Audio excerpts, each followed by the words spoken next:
This is a 1-week award. We look at the 4 teams in the ACC right here in the state of North Carolina, and we name one off the podium, one bronze, one silver, one gold. You know how podiums work. Sometimes it's easy to come up with where to put a team. Sometimes we have to debate quite a bit. Off the podium, this one didn't take a ton of debate.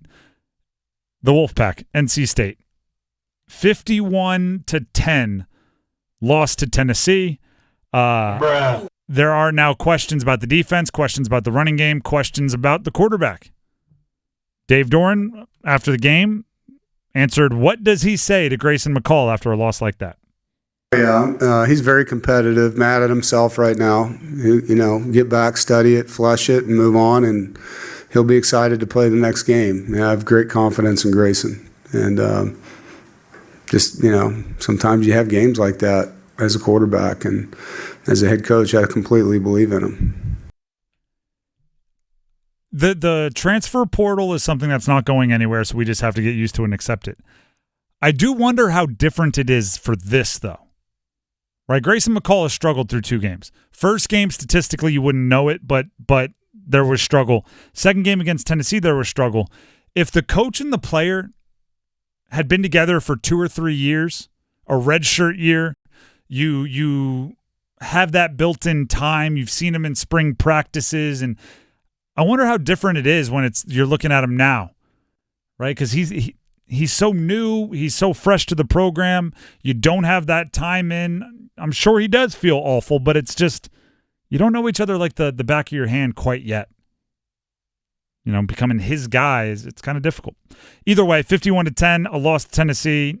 It was the prime time game of the weekend. That's going to be tough. So they're off the podium. By the way, NC State will have another primetime opportunity 2 weeks when they play against Clemson. Noon kickoff on ABC. Yep, you'll get the big game treatment again. And Clemson, for as bad as they looked against Georgia, looked pretty darn good against App State. Put the boots to App. Cade Klubnik said, I can't throw a deep ball. Watch how many I can throw in the first quarter. Yeah. That's young guys at wide receiver really stepped up for Clemson. So it'll be a challenge for State, but they got to focus on this week before you even get to 2 weeks from now. That's off the podium. Let's get to bronze. Wake Forest, bronze medal. You know what happened to Wake Forest, don't you? Oh, fumble late. They got Calandria'd. They did. For some reason, and State has seen it and Duke has seen it last year, Anthony Calandria, the quarterback of UVA, cannot play a normal game. No. He can't play a game where, UVA gets up 7, then they're up 10, then they hold on and win by 13. They don't have those games. They also don't have games where they fall behind by 2 scores and never get it going. He is if he's down 14, they're going to hold the lead at some point. If he's up 14, they're going to lose the lead at some point. And who knows how it's going to finish. Wake Forest was up 30-17 late in the third quarter. Mm-hmm. You brought up the fumble. You bring up some Calandria magic. 31-30 loss. Now that is a bummer, okay? And if it 100% for Wake Forest feels like you gave up something, right? It feels like you let one slip through the grasp, and you did. But there's a lot to build off of in that game. Hank Bachmeier threw for 400 yards. Claiborne, their running back, who had 100-something in the first week, had not quite 100, but nearing 100. I think it was like 85, with 2 touchdowns. Donovan Green, healthy. Missed all of last year with an injury. Healthy. 11 catches, 166 yards, and a touchdown. There's a lot to like. Now you just have to make sure somebody like Calandria and the little shooting yourselves in the foot things don't rob and take what should have been a victory out of your hands. Morin, their wide receiver, who we talked to a couple months ago, had a fumble late, and then Green was picking it up, and the UVA defender literally just ripped it from his hands. And that was on as they were trying to go for either a game-winning field goal or a touchdown in the final couple of minutes. And Wake Forest literally just fumbled that chance away. Literally had it within their grasp. They did. Not to laugh, but it's just I like puns. But there's a lot of good there. Again, you wish you came out with the win, but you're on the podium for that reason. It was a loss with things to build off of. There were good things to take away from that game, just like there were bad things to take away from that game. Let's jump to silver medal. Tar Heels, UNC, 38-20 win over Charlotte. 38-20, it felt like they were in control most of the game. There's two storylines here for UNC.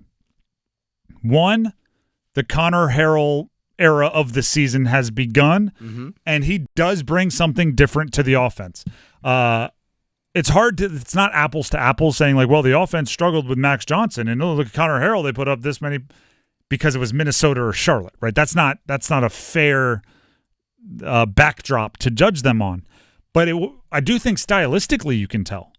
The very first play of the game for UNC was a fake handoff to Omarion Hampton, and Connor Harrell ran off the left side for 5 yards. It was a wholly not memorable play, unless you're taking notes for a show like this. But it shows what Connor Harrell can do. I love not memorable plays that gain 5 yards. Love them. They're my favorite kind. First and 10 becomes 2nd and 5. Love it. You're on schedule. Your entire playbook is still in your possibilities. Now, it wasn't always that, right? Sometimes Connor got a little ahead of himself. Sometimes he maybe should have been more comfortable taking the loss or whatever, and he was trusting his legs a little too much. He got a little happy in the pocket there, it felt like. Exactly. At times. He got a little happy in the pocket as opposed to just breathe. Breathe. And it's not his first start, but kind of his first start of the year. Really his first start. The jitters were there, and sometimes I think it's harder for quarterbacks that know they can run to soothe the jitters, because it's just I always have this Ferrari I can go use. Should I floor it? Should I gun it? No? How should I gun it? It's like, actually, no, just chill for a second. Let the play develop before you go take off. As a passer, uneven, up and down, made some very, very good throws, made some throws that I was going like, interesting. And some of the play calling that we saw from Chip Lindsey as the game progressed, like, for example, I think it was McCullum that had the end around for the touchdown.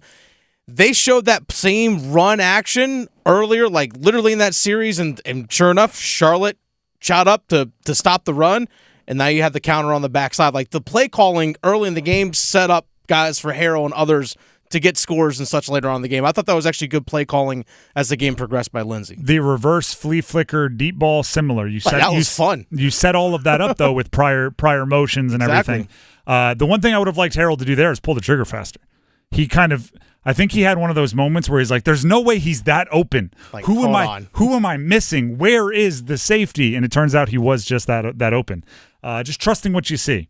The other story for UNC, this is less fun to talk about. Injuries. They got a little nicked up. Omarion Hampton out of the game, was held out even though he was available to return. Already prior to the game, I should have started with this. Kamen Rucker injured in the weight room on whatever it was, Thursday. It was Thursday, yeah. So he didn't play, wasn't available, and is going to be out a couple weeks-ish. Nothing definitive. Bryson Nesbitt out of the game with an upper body injury. He didn't return. Austin Blasky, or the transfer from Georgia center, was helped off. And I'm just looking at this going, I like some of the things the new offense is doing, but if they lose like a potential all-ACC player every 15 plays, this is not going to be a good game for UNC. Mac Brown did say after the game that the injuries were not going to be anything long-term. Like you said, Nesbitt probably could have came back. Same thing with Omarion Hampton, could have came back. But nothing that's going to keep a guy out longer than a week, maybe 2 for Kamen Rucker, 2 to 3 in that range is what he said. But your upcoming games, you have NC Central, which Trey Oliver's done a fantastic job building up NC Central, but they're an FCS program. And be cautious. If you see a guy held out, cautious. It might be, you hear this in like practice injuries where it's like, if we had a game tomorrow, they'd play, but they're not going to practice for the next 2 weeks. And it's not saying these are practice games, but hey, if we were playing an ACC team here, Omarion Hampton would have been getting the ball in the fourth quarter. And what was it? Goss was doing a great job. So he was doing really good. You might even find somebody that could spell Omarion Hampton as the season goes along, and you maybe don't have to give him 30 carries. You might be able to give him 26 and give 4 to Goss because he looked good. Mac did say it was nice to actually get those guys valuable live game reps. And it's like, yeah, you don't have to give the ball 30 times to Omarion Hampton. Maybe make it 24. The reason why I think it's part of the story is Connor Harrell's out there trying to run a new offense, and it probably felt like a revolving door in the huddle. Just all right, switch my center. All right, switch the guy who stands next to me in the backfield. All right, my safety blanket, get him out of here. All right, what are we doing? Like, that's difficult for a quarterback who's a little antsy already to deal with. Mac Brown, after the game, obviously the head coach, was asked about Connor Harrell, and this is part of what he had to say. Thought Connor did a lot of really good things. We were 6 for 11 on third down. We ran for 269 yards. We threw it for 221 yards, and we can do a better job in that area. But I thought that this will be a great teachable moment game for him. I agree. I think there's a lot he can learn from, but there's also a lot that he can look at and say, oh, yeah, I'm definitely good enough to play at this level. Right? Not many guys can make that play, and I did. I think there were both. So that's silver for UNC. Let's round out the podium with gold. Duke Blue Devils. Duke, gold medal for the week. I mean, we kind of made the rule last week. If everybody else is playing either FCS or Group of 5 teams or losing, and you beat a power conference opponent, you go straight to the head of the line. Duke beat Northwestern in overtime 26-20. You know what this game is? This game is the reason the 24-hour rule exists. If you know what the 24-hour rule is you celebrate every win for 24 hours. Our coach, my coach back in college, he would follow after every win. First thing he would say in the locker room is, it's really hard to win a college football game, and you just did that. And then we'd all cheer and go nuts. Didn't matter if we were playing the best team on our schedule, the worst team on our schedule. It's really hard to win a college football game, and you just did that. I think Duke's film sessions on whenever they get together for the first time, whether it's today, some do it yesterday, they aren't going to be particularly fun, right? So celebrate, go nuts. You won a football game, right? Try to put it out of your mind and have a good time for 12 hours, 24 hours, whatever your rule is. But once you get in that film room, we got some things we need to talk about. Oh yeah, that was a grind. Special teams. What are we doing? Bad. Here? Block punt, muffed punt. Yep. I mean, a lot of really, really sketchy stuff going on. There's a stretch there in the second quarter because of a muffed punt that gave the ball right back to Northwestern. That Duke's offense was literally on the sideline, I felt, for 25 actual real life minutes. Not game minutes, but real life minutes. Just sitting there.